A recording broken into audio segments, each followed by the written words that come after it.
Hello everyone, I hope आप सब ठीक हैं, खुश हैं और अपना बहुत सारा ख्याल रख रहे हैं। Welcome to 365x।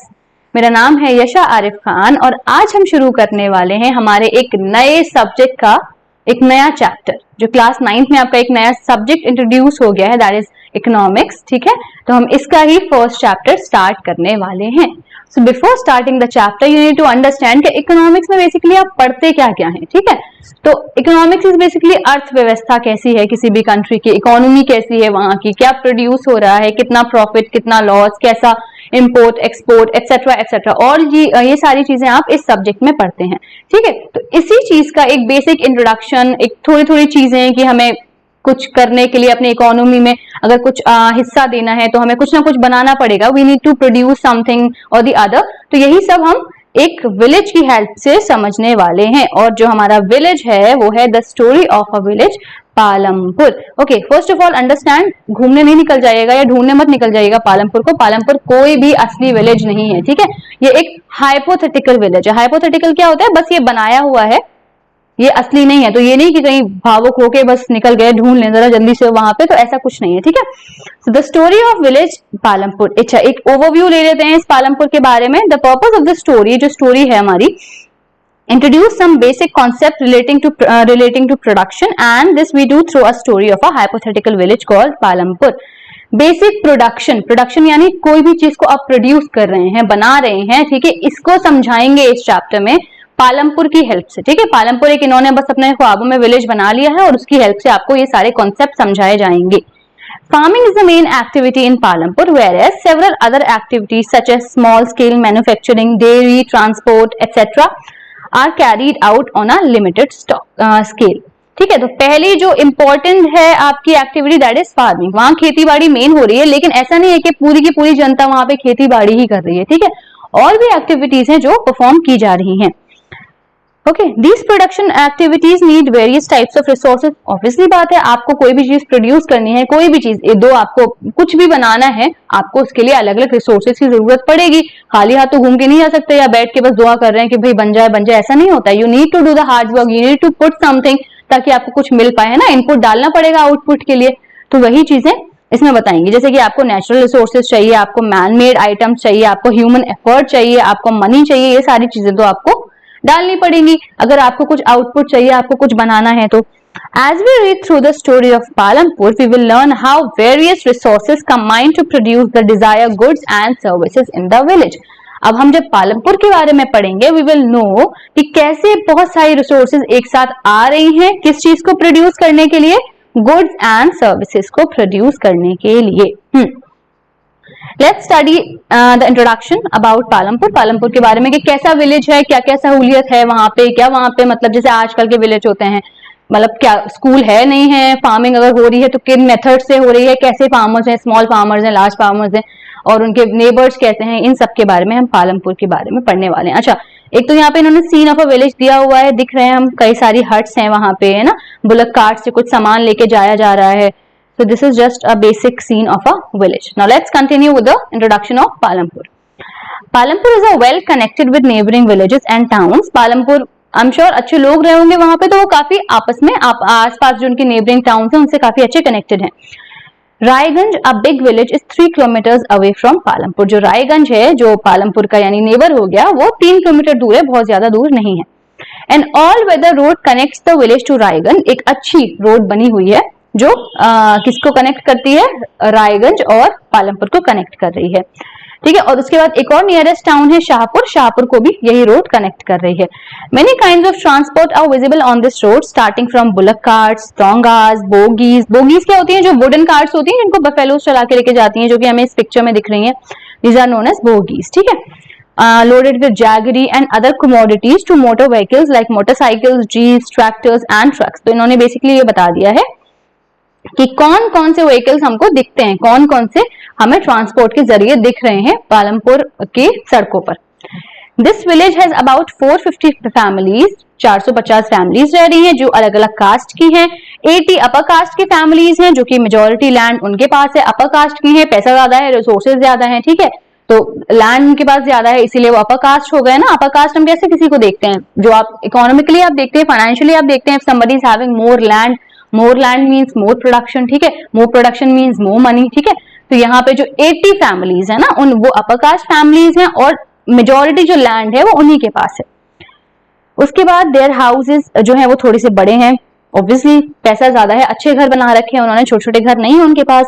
Are made up of brick with cement plastering, तो अच्छे, जैसे गांव में यूजुअली घर क्या होते हैं, they are not made up of, मतलब ब्रिक से तो बनते हैं बट बहुत प्रॉपर्ली फर्निश नहीं होते हैं, बट इनके घर काफी अच्छे हैं, सीमेंट से बने हुए हैं and they have proper plastering as well.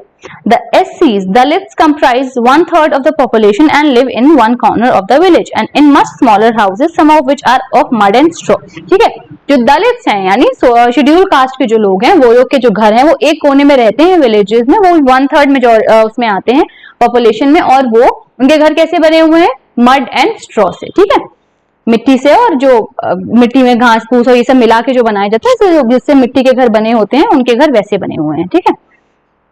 Most of the houses have electric connections भी है पालमपुर के घरों में, ज्यादातर घरों में electricity powers all the tubewells in the fields and is used as various type of small businesses. बिजली है तो ट्यूबवेल्स भी चल पाते हैं, और जो ट्यूबवेल्स चल पाते हैं तो छोटे छोटे जो बिजनेस है उनमें हेल्प हो पा रही है, फील्ड्स में भी पानी अच्छे से लग पा रहा है because of the tube wells. Palampur has 2 primary school and 1 high school, अच्छा 2 प्राइमरी स्कूल भी है और एक हाई स्कूल भी है पालमपुर में। एक हेल्थ केयर सेंटर भी है, जो इसको कौन वो कर रहा है, गवर्नमेंट चला रही है, और एक प्राइवेट डिस्पेंसरी भी है जहाँ पे जो भी बीमार होता है उसको जाके ट्रीट कर सकते हैं, ठीक है। हमें बेसिक आउटलाइन मिल गई है अभी तक, और जो हमें मतलब जितना डिस्क्रिप्शन हमने पढ़ा है कि अच्छा यहाँ पे स्कूल्स भी हैं, यहाँ पे ना सैनिटरी के लिए वो भी हैं, बहुत अच्छी उनका वो कंडीशन है, उनकी जो है डिस्पेंसरी भी है उनके पास, उनके जो फैमिलीज हैं उनमें 80 अपर कास्ट फैमिलीज भी हैं, बिग फार्मर्स, स्मॉल फार्मर्स सभी हैं। तो इस डिस्क्रिप्शन से हमें ये तो समझ में आ गया कि काफी वेल डेवलप्ड सिस्टम है, रोड्स का भी, ट्रांसपोर्ट का भी, इलेक्ट्रिसिटी का भी, इरिगेशन का भी, स्कूल्स का भी और हेल्थ सेंटर का भी। तो Palampur is a well of village, अच्छा गांव है, एकदम टिपिकल ऐसा नहीं है कि कोई चीज है ही नहीं, काफी सारी चीजें यहाँ रिसोर्सेज मौजूद हैं, ठीक है। अब इसको हम कंपेयर करते हैं आसपास के जो विलेजेस हैं उनसे कंपेयर करेंगे। The story of Palampur an imaginary village will take us through the different types of production activities in the village.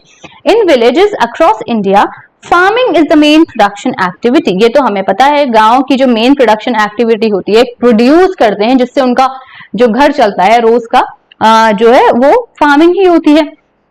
The other production activities, और भी जो नॉन फार्मिंग एक्टिविटीज हैं उसमें वो भी होती हैं, जैसे कि स्मॉल मैन्युफैक्चरिंग होती है, ट्रांसपोर्ट होते हैं, शॉपकीपिंग होती है ना, दुकान खोल के बैठ जाते हैं, ट्रांसपोर्ट कर फॉर एग्जांपल मेरे पास बहुत सारी भैंस है तो मैंने उनसे मतलब कार्ड्स बना दी और मैंने कहा ठीक है मैं तुम्हारा सामान यहाँ से यहाँ तक लेके जाऊंगा, मुझे इतने पैसे चाहिए, काइंड ऑफ मेरा बिजनेस स्टार्ट हो गया इस तरह से, ठीक है। तो ये स्मॉल स्केल बिजनेस हो जाते हैं जो अदर एक्टिविटीज हैं अदर देन फार्मिंग। और उसके बाद हमें जनरल, हम इसमें जो पढ़ने वाले हैं इसमें हम यही देखेंगे किस टाइप की एक्टिविटीज हो रही हैं पालमपुर में, किस तरह से प्रोडक्शन हो रहा है, एटसेट्रा एटसेट्रा। अब आते हैं, प्रोडक्शन तो हो रहा है, अब प्रोडक्शन आप बैठे बैठे खाली हाथ हिलाए हुए नहीं कर सकते, you need to have something और the other to do the production, ठीक है। तो 4 चीजें ऐसी हैं जो आपको प्रोडक्शन के लिए इंपॉर्टेंट होती हैं और ये इंपॉर्टेंट सवाल आता है, so make sure that you note down all these things, ठीक है। पहले मैं अपना नाम बता देती हूँ कौन कौन सी रिक्वायरमेंट होती है। अगर आपको कोई भी चीज को प्रोड्यूस करना है, सबसे पहले आपको होनी चाहिए जमीन, you need to have land, ठीक है। कहाँ प्रोड्यूस करेंगे, हवा में तो नहीं कर सकते, you need to have a piece of land, ठीक है। तो first you need land, you need labour. अब ठीक है, फॉर एग्जाम्पल कुछ लोग ऐसे होते हैं जिनको लेबर की शायद जरूरत ना पड़े, वो खुद ही, उनके पास थोड़ी सी जमीन है, खुद खेती कर रहे हैं, बट अपर कास्ट के लोग तो नहीं करेंगे ना खुद, उनको तो कोई ना कोई चाहिए। और ठीक है, इंसान भी कितने बड़े लैंड में अकेला कर सकता है, he need to have someone who help them, है ना, तो लेबर चाहिए आपको। फिर आता है आपका फिजिकल कैपिटल, फिजिकल कैपिटल के अंदर ही 2 चीजें आ जाती हैं which are fixed capital and working capital, इसका एक्सप्लेनेशन अभी देंगे। And fourth you have your, कहाँ गया, fourth is your human capital, ठीक है, ह्यूमन कैपिटल की भी जरूरत होती है, ठीक है। So you need to have 4 things to have the production. अगर आपको प्रोडक्शन करना है तो आपको 4 चीजें होना लाजमी है, land, labour, physical capital and human capital, ठीक है। So note down these points. अब इनको बारे में थोड़ा थोड़ा डिस्क्रिप्शन देते हैं, you can write them down चाहें तो, और चाहे आप लोग इसको ऐसे ही समझ लीजिए, ठीक है।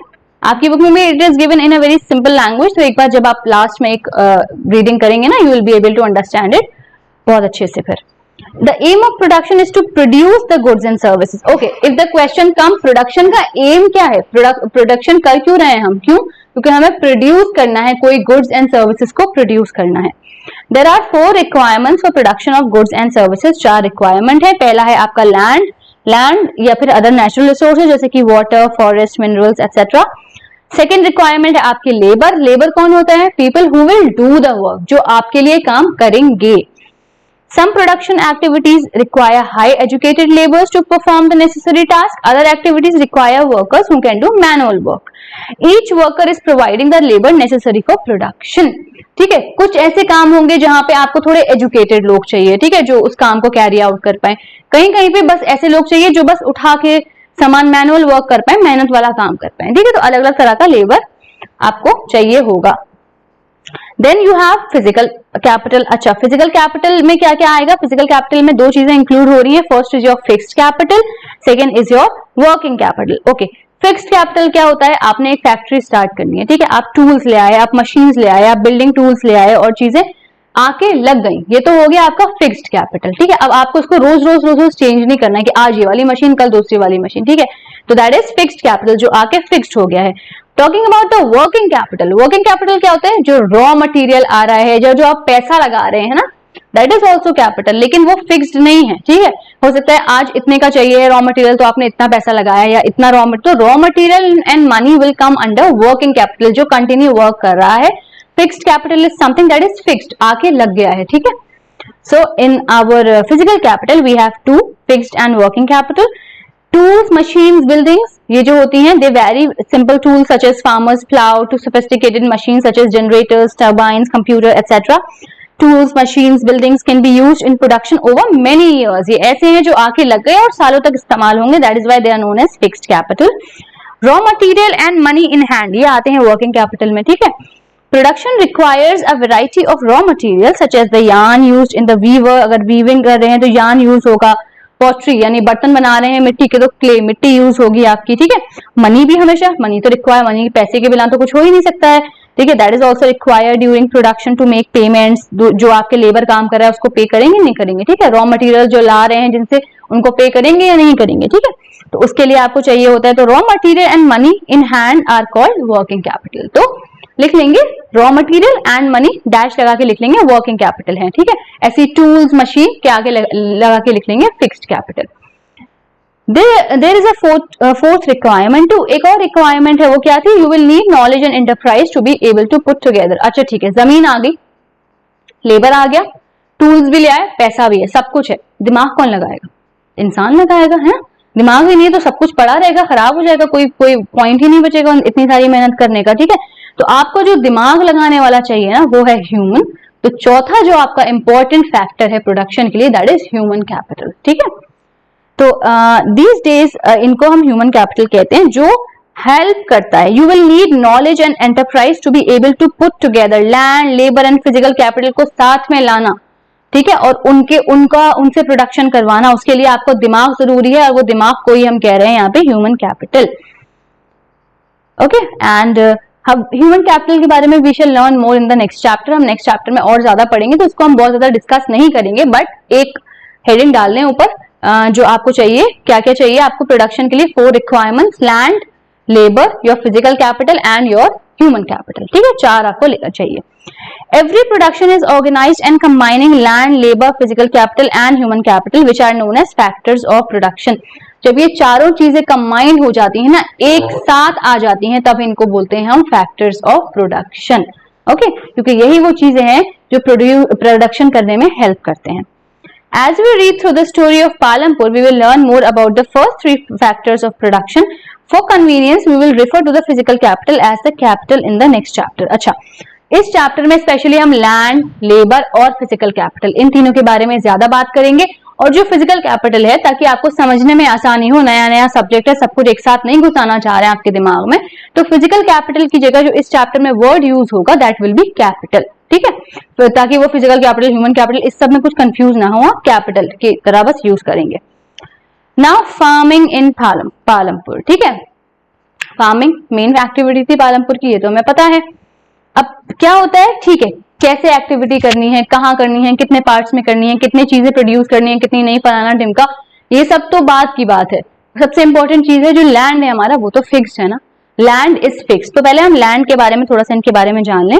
ये तो हमें पता है कि farming is the main activity in Palampur. 75% of the people जो है ना वो डिपेंडेंट है फार्मिंग पर अपने लाइवलीहुड के लिए, ठीक है।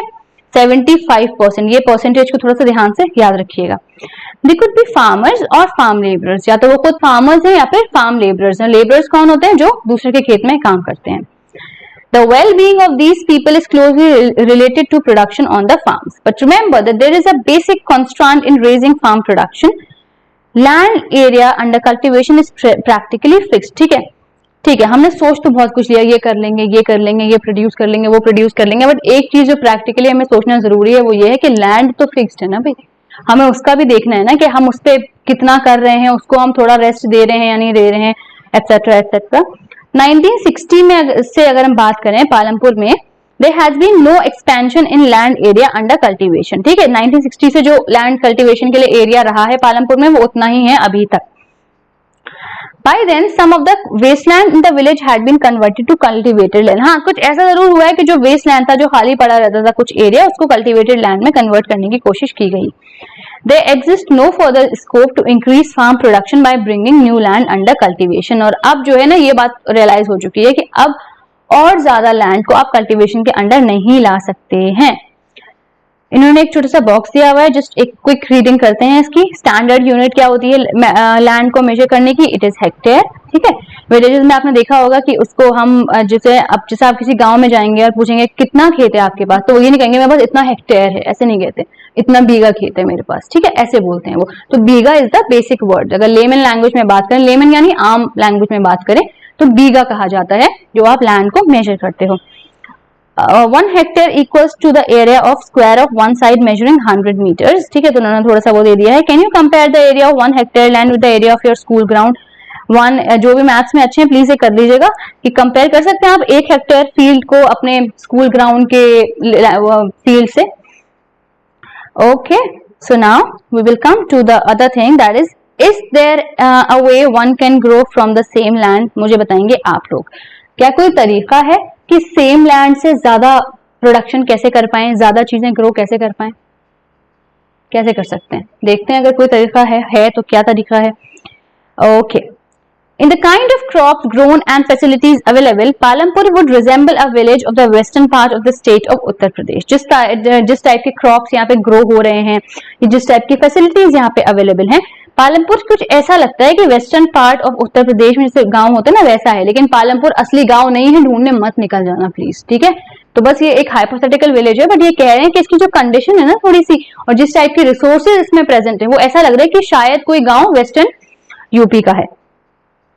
No land is left idle. Idle यानी खाली, कोई भी लैंड को खाली नहीं छोड़ा गया है। ड्यूरिंग द रेनी सीजन के टाइम पे खरीफ क्रॉप्स उगाए जा रहे हैं, जैसे कि ज्वार या बाजरा। These plants are used as cattle feed। क्यों? क्योंकि ज्वार और बाजरे को ये लोग अपनी कैटल्स को फीड कराने के लिए, कैटल्स को खिलाने के लिए इस्तेमाल करते हैं। It is followed by cultivation of potato between October and December. अक्टूबर और दिसंबर के बीच में पोटैटो होता है, उगाया जाता है। इन द विंटर सीजन में रबी क्रॉप्स उगाए जाते हैं, ठीक है, जैसे कि व्हीट वगैरह।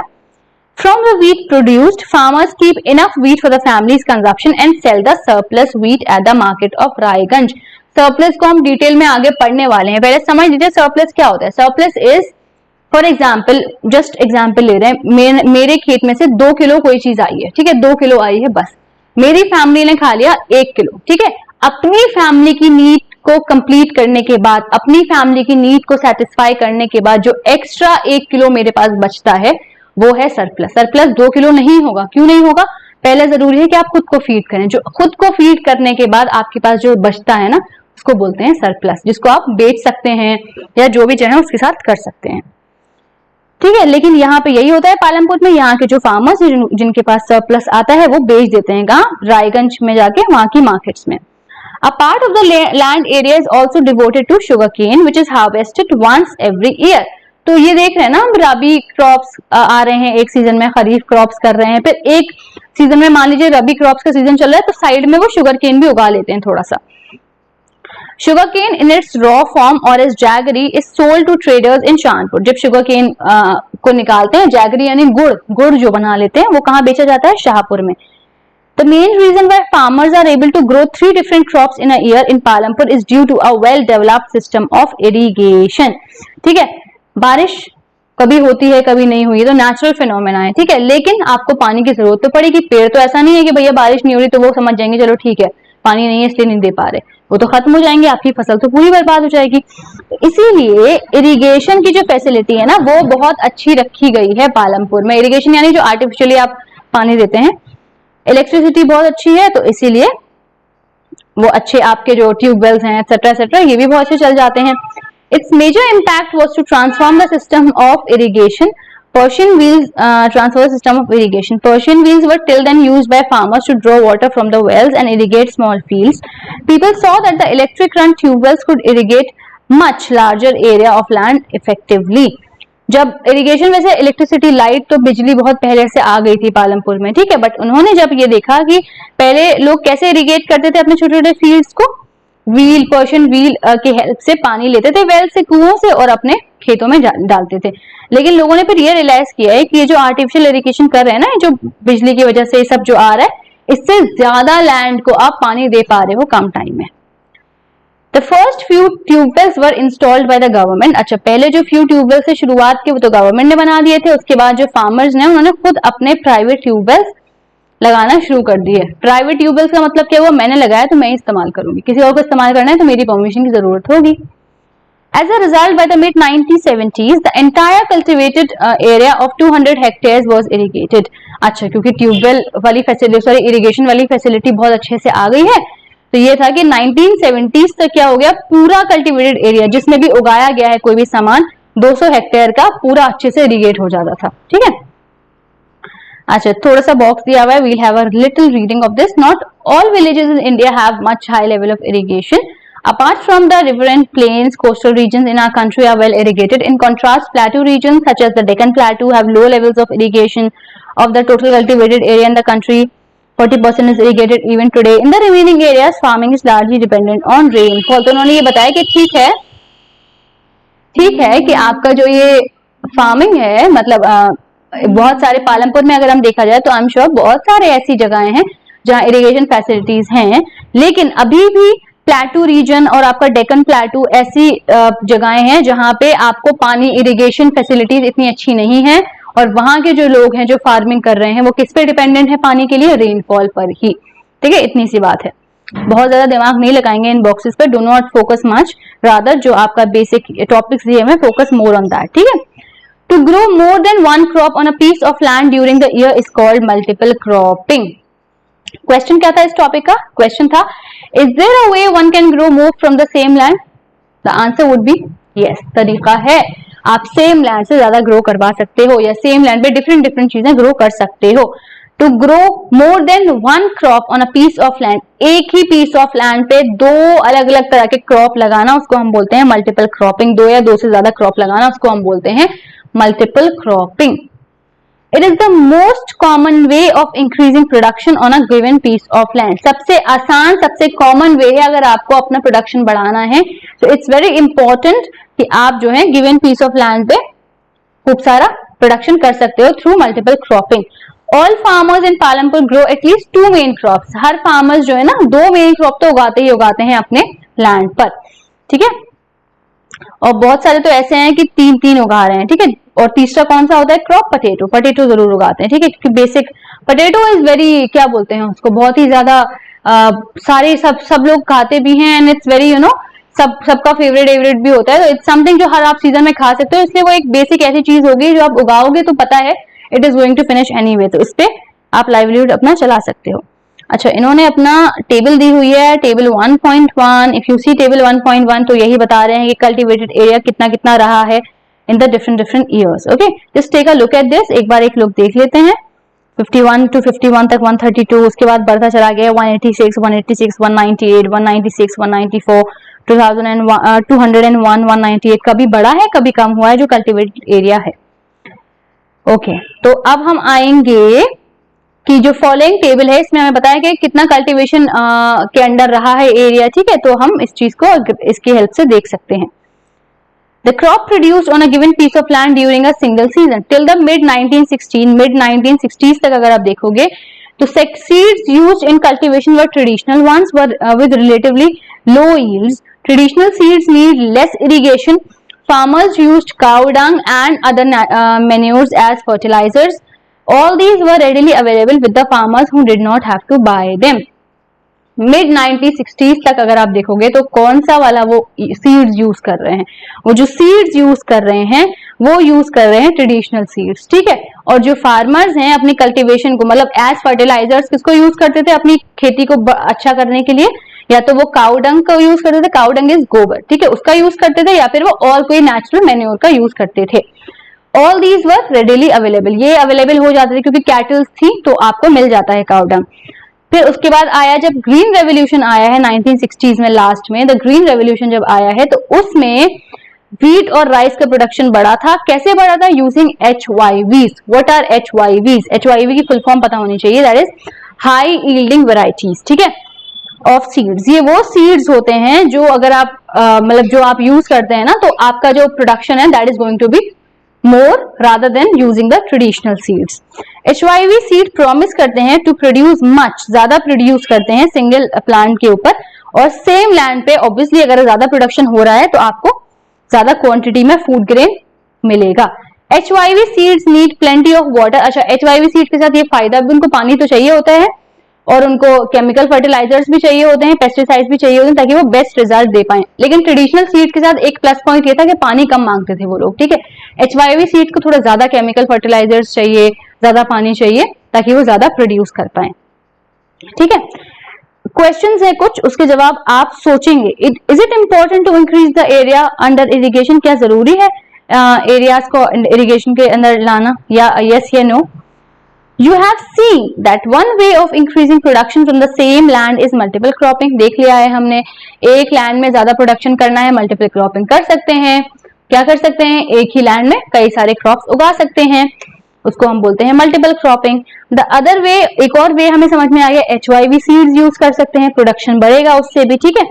HYV yields were possible only from a combination of HYV seeds, irrigation, chemical fertilizers and pesticides. भैया बहुत हाई मेंटेनेंस होते हैं HYV सीड्स, उनके लिए जो है ना, ऐसा नहीं है कि सिर्फ सीड्स ले आए तो हो जाएगा काम, नहीं, उनको फिर अच्छा पानी भी खूब सारा चाहिए, इरिगेशन चाहिए, उनको केमिकल फर्टिलाइजर्स भी चाहिए, they need pesticides as well, ठीक है, ये सब चीजें चाहिए ताकि आपको अच्छा प्रोडक्शन मिल पाए, ठीक है।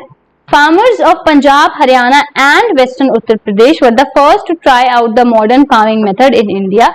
पंजाब के, हरियाणा के और वेस्टर्न उत्तर प्रदेश के जो फार्मर्स थे वो पहले जिन्होंने मॉडर्न फार्मिंग को लिया था। The farmers in this region set up tubewell, इन्होंने अपने ट्यूबवेल लगा लिए थे इरिगेशन के लिए ताकि पानी आसानी से मिल पाए, ठीक है। और HYV सीड्स का यूज करने लगे थे, केमिकल फर्टिलाइजर्स का यूज करने लगे थे, पेस्टिसाइड्स का यूज करने लगे थे, ये सब चीजें, ट्रैक्टर्स, थ्रेशर्स, प्लाउइंग के लिए अच्छी चीजें ले आए थे। तो ये सारी चीजें जो है ना ले आए थे। कौन लाए थे? हरियाणा के फार्मर्स, पंजाब के फार्मर्स और वेस्टर्न यूपी के फार्मर्स, ठीक है।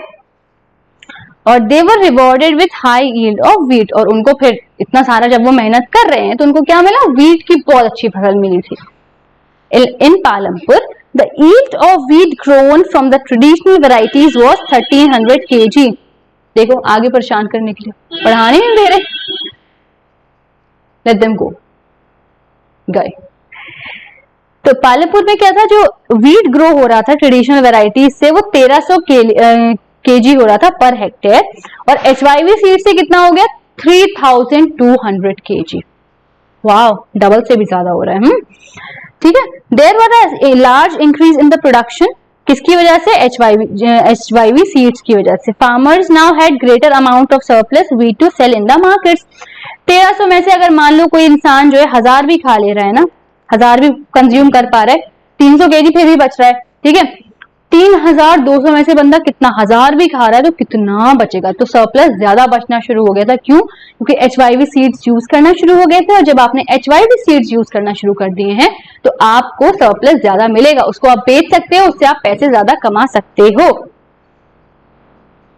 Okay, then we have modern farming method require the farmer to start with more cash than before. Why? Modern farming methods जो है फार्मर्स के लिए जरूरी था कि अगर उन्हें शुरू करना है मॉडर्न फार्मिंग मेथड, उनके पास बहुत सारा कैश होना जरूरी है। क्यों? You will answer this question, ठीक है। अब सवाल आता है कि भैया आपने मल्टीपल क्रॉपिंग कर ली, ठीक है, आपके पास लैंड भी है, ठीक है, सब कुछ तो आप कर रहे हैं, आप HYV सीड्स डाल रहे हैं, ये कर रहे हैं, फलाना ढिमका, विल द लैंड सस्टेन? बहुत इंपॉर्टेंट क्वेश्चन है, क्या लैंड बच पाएगा इस चीज से? We will see in this topic क्या लैंड बच पाएगा या नहीं। लैंड जो है ना हमारी वो है एक नेचुरल रिसोर्स, ठीक है, बहुत जरूरी है उसको केयरफुली यूज करना, ठीक है। Scientific reports indicate that the modern farming method have over use the natural resource base, ठीक है। इंसान जो है ना जब उसको किसी चीज में अपना फायदा नजर आने लगता है तो इंसान बिल्कुल ही kind of we can say ही जस्ट मतलब बावला सा हो जाता है कि अब तो मुझे और करना है और करना है और करना है, और वो चीज भूल जाता है कि जिस चीज पे आप फोर्स लगा रहे हो, जिस चीज पे आप जो है ना और ज्यादा अपना पैसा वक्त और चीजें इस्तेमाल कर रहे हो, क्या वो चीज केपेबल है उस चीज के आपको उतना प्रोडक्शन देने के लिए। फॉर इंस्टेंस लैंड पर उसने अच्छे अच्छे फर्टिलाइजर्स यूज करना स्टार्ट कर दिए, पेस्टिसाइड्स यूज करना स्टार्ट कर दिया ताकि पेस्ट ना हो, खूब पानी भी देने लगा, HYV सीड्स ले आया, लेकिन क्या लैंड इस काबिल बचेगा? इस चीज को हम इस टॉपिक में देखेंगे। In many years, green revolution is associated with the loss of soil fertility due to the increased use of chemical fertilizers. लो पड़ गया मसला, क्या मसला हो गया?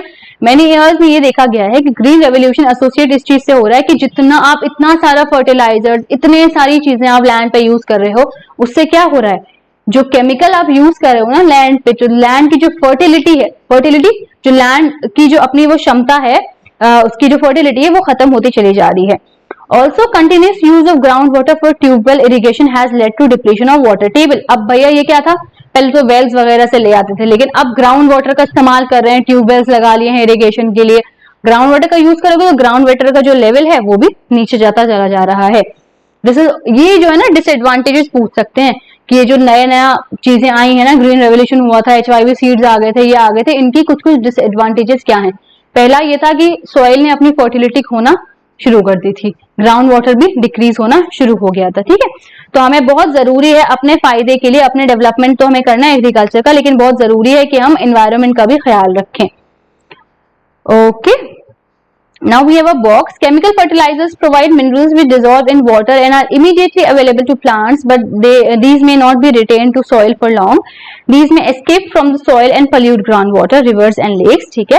केमिकल फर्टिलाइजर्स के बारे में बता रहे हैं कि केमिकल फर्टिलाइजर्स बैक्टीरिया वगैरह को मारते हैं, माइक्रो ऑर्गेनिजम्स को मारते हैं। इसका मतलब क्या हो गया, अगर आप यूज करते रहेंगे तो सॉइल ऑब्वियसली लेस फर्टाइल होगी, ठीक है। The consumption of chemical fertilizers जो पंजाब में है वो बहुत ज्यादा, it is the highest in Punjab. पूरी कंट्री में, इंडिया में सबसे ज्यादा केमिकल फर्टिलाइजर्स कहाँ यूज होते हैं? पंजाब में यूज होते हैं, ठीक है। वन वर्ड आंसर के लिए इंपॉर्टेंट है, तो याद रखें। The continuous use of chemical fertilizers has led to the degradation of soil health. अब सॉइल की हेल्थ खराब होती जा रही है क्योंकि बहुत ज्यादा फर्टिलाइजर्स यूज किए जा रहे हैं। इसका मतलब क्या हो रहा है कि कॉस्ट ऑफ कल्टीवेशन तो राइज हो रहा है खूब तेज, और जो है सॉइल की हेल्थ खराब होती जा रही है। ओके, तो ये वाले टॉपिक पढ़ लिया हमने कि लैंड फिक्स्ड है, लैंड पे कैसे फार्मिंग हो रही है, किस टाइप की हो रही है, क्या लैंड सस्टेन कर पाएगा, ऐसे ही होता ना तो लैंड सस्टेन नहीं कर पाएगा। Now we are coming to our another topic, that is how is land distributed between the farmers of Palampur. बहुत ही बह के हम कहीं और चले गए थे। Now back to the topic, ये जो पालमपुर है ना, इसमें लैंड डिस्ट्रीब्यूशन कैसा है, किसके पास कितना लैंड है, क्या सबके पास इक्वल लैंड है, क्या सबके पास कैसा है कि किसी के पास बहुत ज्यादा है, किसी के पास बिल्कुल भी नहीं है, ऐसा कुछ है। We will see in this. Okay, let's begin. You must have realized how important land is for farming. भाई ऑब्वियसली बात है, हवा में खेती तो कोई नहीं कर सकता है, ठीक है, तो लैंड ही चाहिए आपको। तो लैंड कितना इंपॉर्टेंट है फार्मिंग के लिए? लैंड सबसे इंपॉर्टेंट है भाई। अनफॉर्चुनेटली सारे पीपल जो है ना एग्रीकल्चर में, उनके पास लैंड नहीं है कल्टीवेशन के लिए। एग्रीकल्चर में वो लोग इंडल्ज हैं, बट उनके पास अपना लैंड नहीं है। पालमपुर में अगर आप देखेंगे तो 1/3 of the 450 families are landless। एक हिस्सा आउट ऑफ 3 जो है पूरा लैंडलेस है पालमपुर में, यानी कि 150 फैमिलीज के पास तो बिल्कुल भी नहीं है लैंड, ठीक है, क्योंकि वो दलित्स हैं, they don't have any land for cultivation. और जो रिमेनिंग फैमिलीज हैं उनके पास, जो रिमेनिंग यानी 240 फैमिलीज जो बनती हैं, उनके पास स्मॉल छोटे छोटे प्लॉट्स हैं अपने लैंड के, जिसपे वो प्रोडक्शन करते हैं, ठीक है, जो 2 हेक्टेयर के हैं ज्यादा से ज्यादा। Cultivation of such plot does not bring adequate income for the farmer family. 2-2 hectare के लैंड है तो क्या ही इतना इनकम उनका बन पाता होगा। You can see the large number of small plots scattered around the village in the picture. These are cultivated by small farmers. On the other hand, जो बड़े बड़े plots हैं ना, वो 60 families के पास हैं, जो मीडियम या फिर लार्ज फार्मर्स हैं, ठीक है। A land of large farmers have land extending over 10 hectares और मोर। जो बड़े बड़े फार्मर्स हैं, जो उनके पास लैंड है वो 10 हेक्टेयर है, उससे भी ज्यादा है। ये जो बहुत अच्छी सी कलरफुल सी पिक्चर दी हुई है, लुक एट दिस।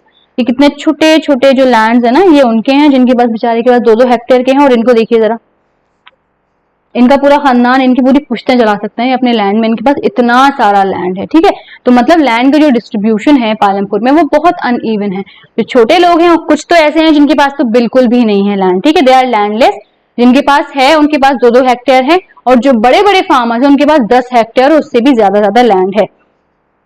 अच्छा, यहाँ पे एक गोविंद है भाई साहब, उनकी एक छोटी सी स्टोरी गिवन है, वील रीड अबाउट इट। ठीक है, 1960 में गोविंद जो है एक फार्मर थे, उनके पास 2.25 हेक्टेयर्स का लैंड था, अनइरिगेटेड लैंड था, और उनके 3 बेटे थे बेचारे के। तो गोविंद ने अपने लैंड कल्टीवेट किया। ठीक है, वो बहुत कंफर्टेबली नहीं कर पा रहे थे, तो family manage to feed, at least इतना था कि अपने आप को फीड कर पा रहे थे, फैमिली जो अपना खाना पीना ठीक से चला रहे थे। कुछ सालों बाद क्या हुआ, गोविंद की डेथ हो गई, और जब वो डेथ हो गई तो उनके 3 बेटों में डिवाइड हो गया लैंड। अब बेचारा लैंड ही 2.25 था, वो 3 बेटों में डिवाइड हुआ है, तो एक बेटे को कितना मिला, 0.75 हेक्टेयर्स मिला इन साइज। ठीक है, और जब इम्प्रूव्ड इरिगेशन फैसिलिटीज आई, फार्मिंग मेथड आए, फिर भी कितना 0.75 हेक्टेयर्स में आप कितना भी लगा लो, फिर भी बहुत कम ही प्रोडक्शन होगा, आपका लैंड ही कम है। ठीक है, तो ज्यादा प्रोडक्शन नहीं हो पा रहा। तो गोविंद का इतना सही था पार्ट। अच्छा, ये देखें अलग अलग एक्टिविटीज दिखा रहे हैं कि पहले कैसा था।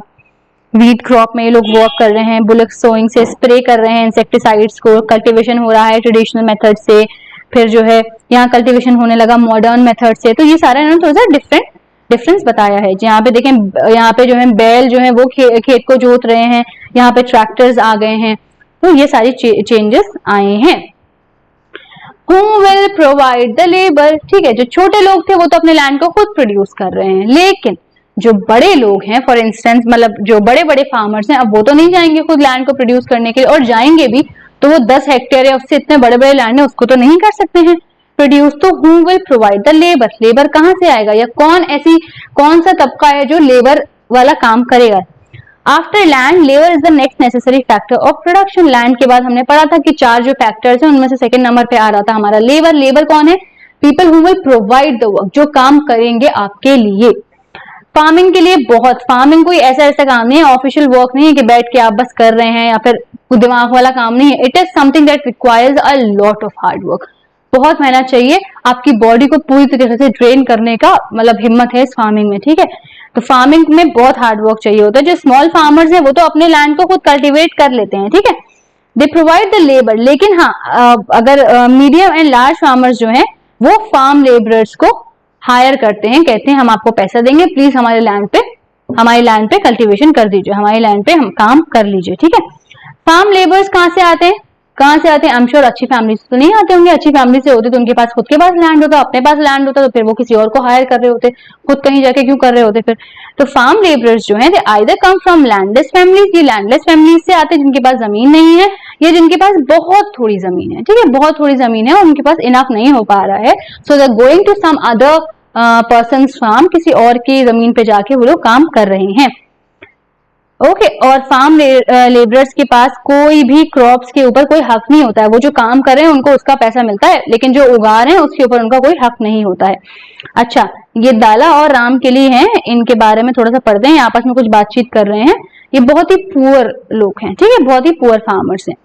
It is difficult to find working these days. Only the large farmers hire us, and that too for very limited number of days. तो दाला कह रहे हैं कि भाई बहुत डिफिकल्ट हो गया काम को मांगना, बड़े बड़े फार्मर्स हायर करते हैं लेकिन बहुत कम वक्त के लिए। ठीक है, फिर रामकली क्या कहती है, घनश्याम जो है, जो लार्ज फार्मर है, उसने अभी एक नया हार्वेस्टर ले आया है।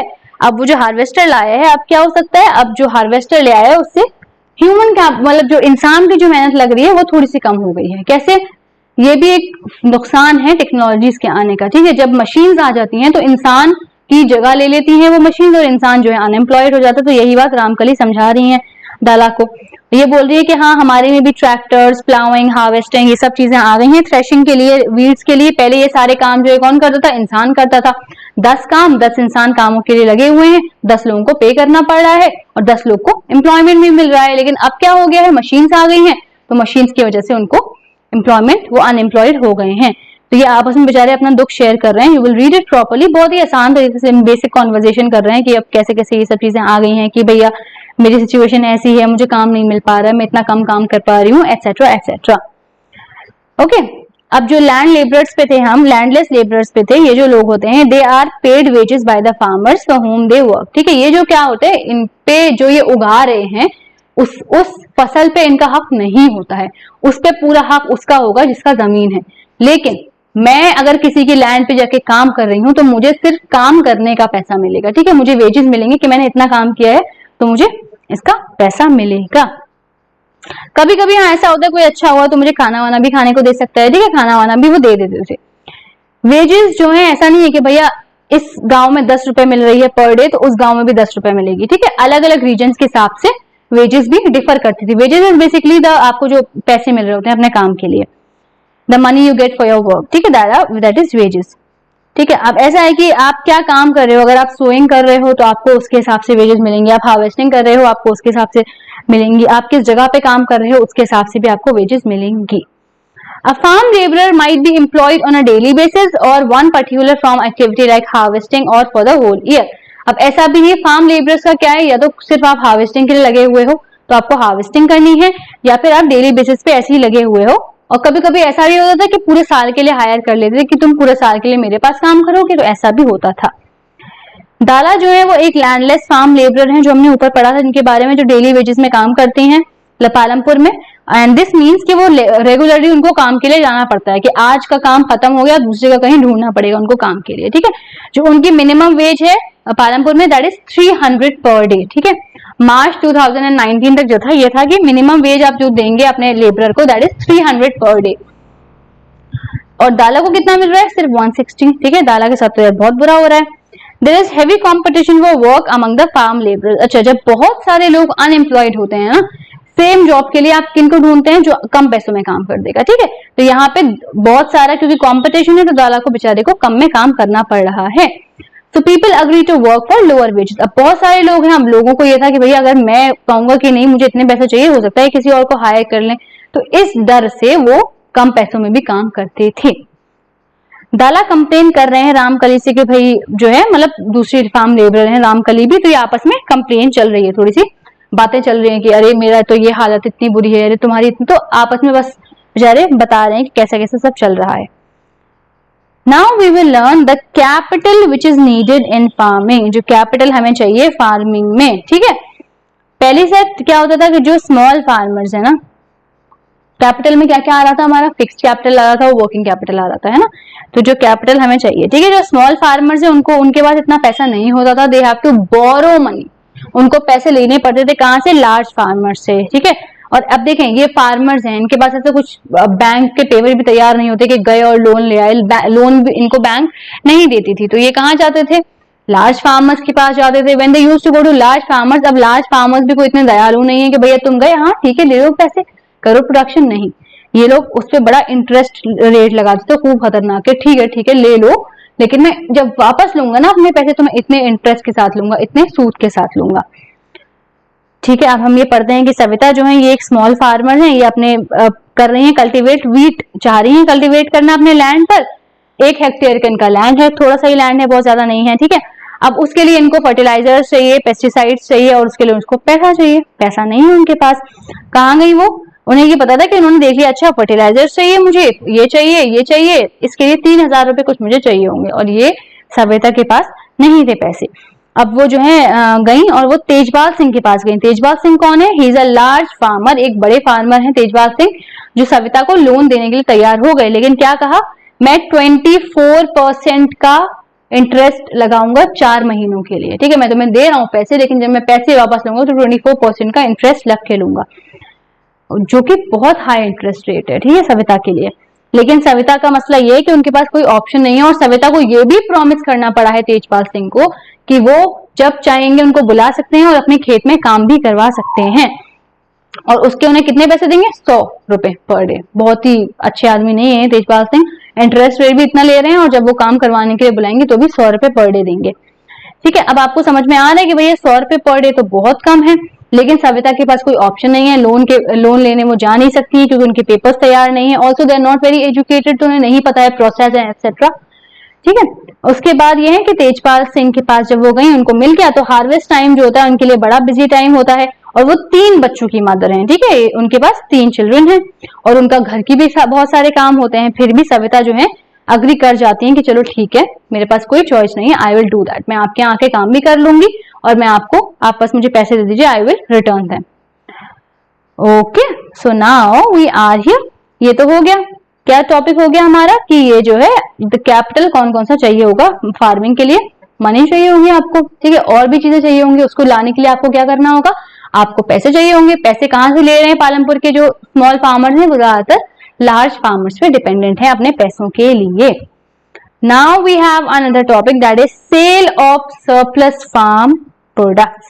सरप्लस बता चुके हैं पहले ही, आप बताएंगे मुझे सरप्लस क्या होता है, you will write in comment. ठीक है, लिख लें, उसके बाद हम इसको कंटिन्यू कर रहे हैं। ओके, लिख लिया।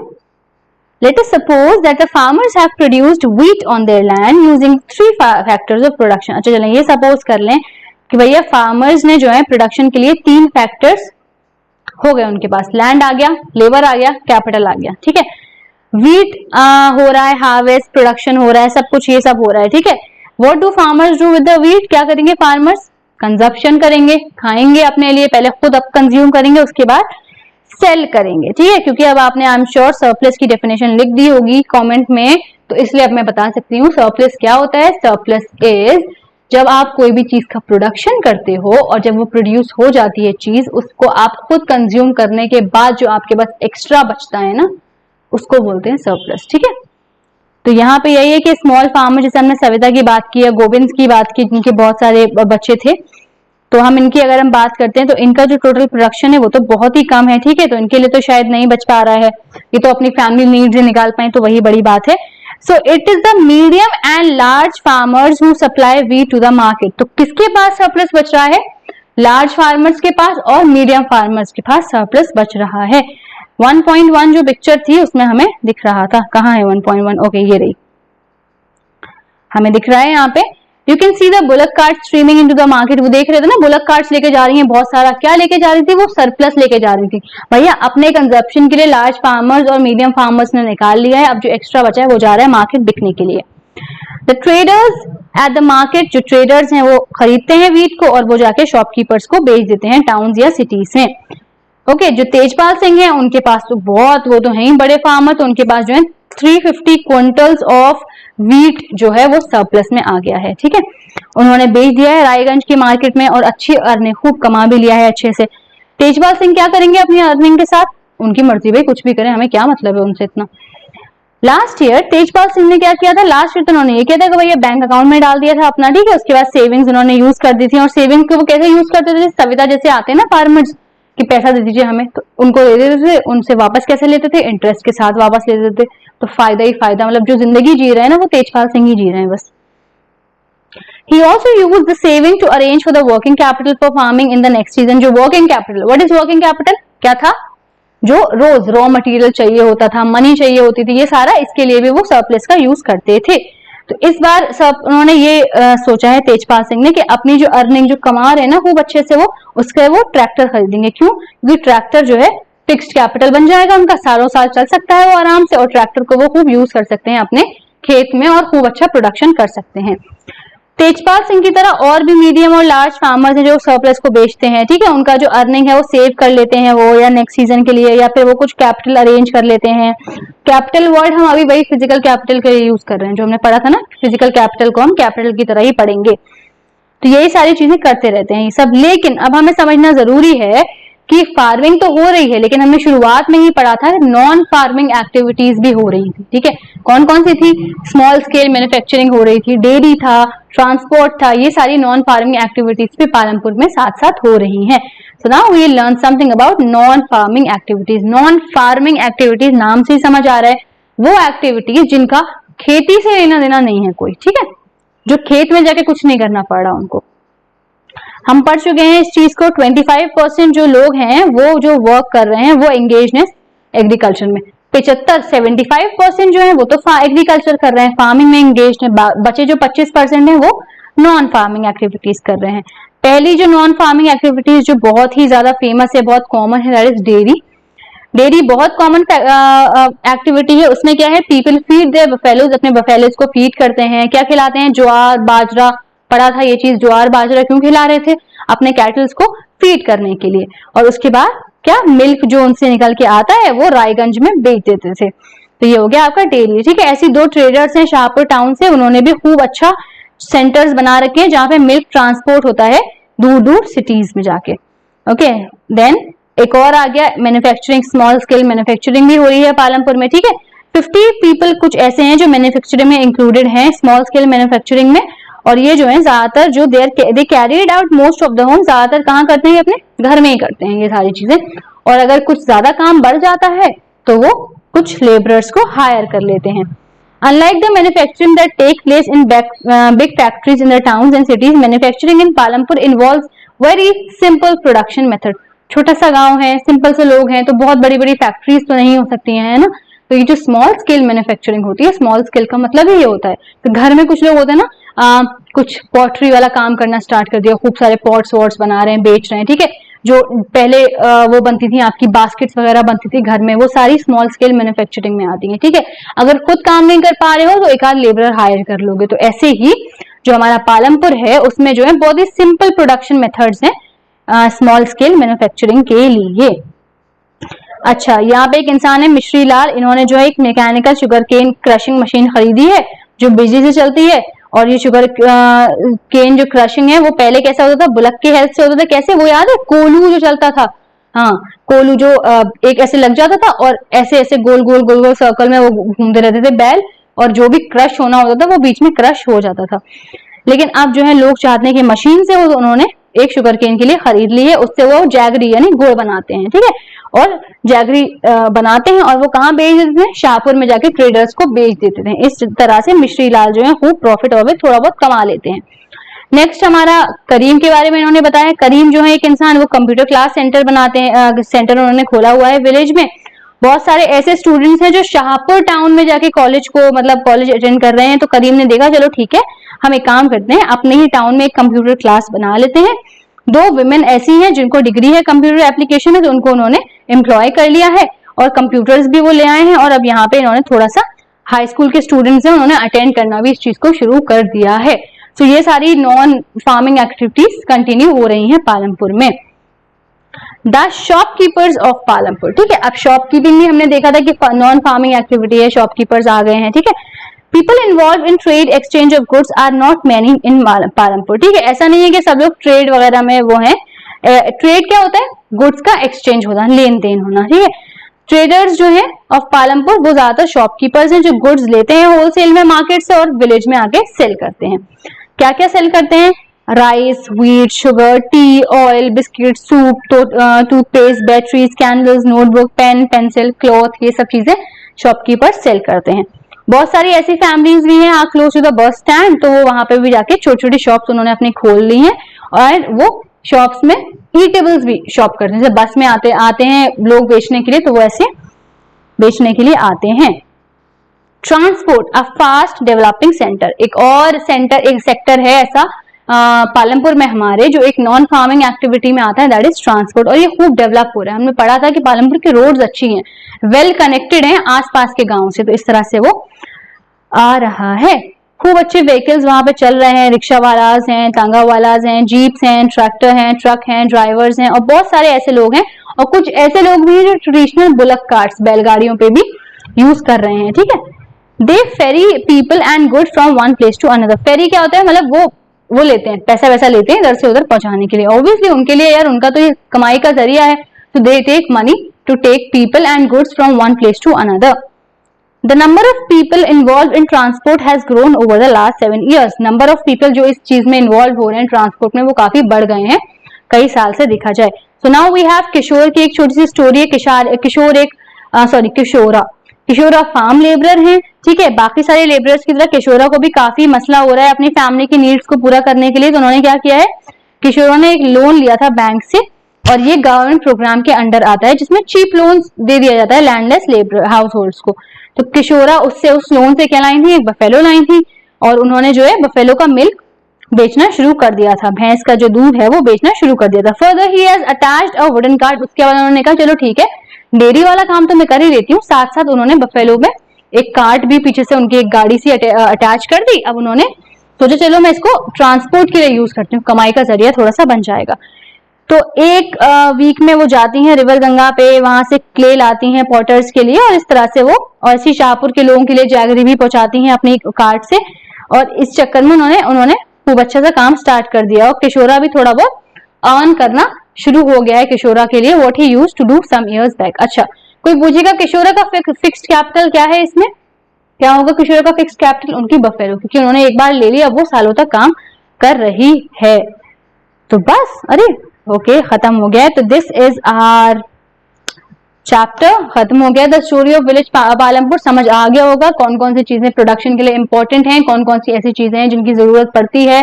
पालमपुर कैसा है, किस तरह का विलेज है, छोटा है बड़ा है, कैसे फार्मर्स हैं, लैंड कैसा है, किस तरह की एक्टिविटीज वहां परफॉर्म हो रही हैं, कैसे फार्मिंग एक्टिविटीज हो रही हैं या नॉन फार्मिंग भी हो रही हैं। एक बार आप रीडिंग करेंगे, it is very easy to understand. ठीक है, तो I hope you have understood the chapter. तो स्टे कनेक्टेड विद 365x। जो भी क्वेरीज हैं, क्वेश्चंस हैं, लिख लीजिए, उनको कमेंट में भी लिख सकते हैं। I will answer them in the doubt class and till then stay connected with 365x। खुद भी कनेक्टेड रहिए, दूसरों को भी जोड़िए and we'll see you in the next chapter. Bye bye.